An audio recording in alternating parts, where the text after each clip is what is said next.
President Biden faces critical decisions on whether to move forward with a complete withdrawal of U.S. troops from Afghanistan in America's longest war. The determination's being made amid the continuing waste of massive amounts of U.S. taxpayer dollars, as flagged in the newest report from the Special Inspector General tracking waste, fraud, and abuse. The Afghan war started in 2001. Since then, well over $130 billion U.S. tax dollars have been spent on Afghan reconstruction. A new report finds more than $2.4 billion was wasted on properties that were unused, abandoned, not used for their intended purposes, had deteriorated, or were destroyed. The report is from the Special Inspector General for Afghanistan Reconstruction, John Sopko, America's watchdog for waste, fraud, and abuse in Afghanistan.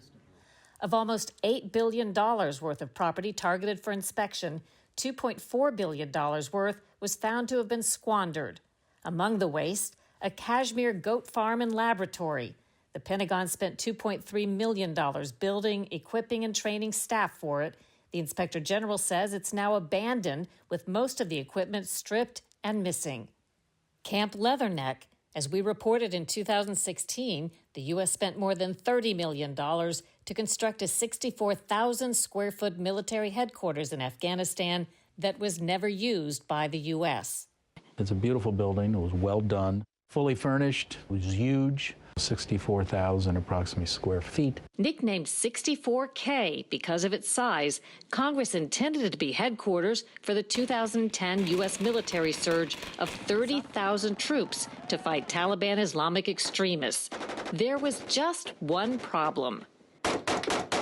The Marine commander, the general in the ground running the surge, said, "I don't want it, I don't need it, don't build it."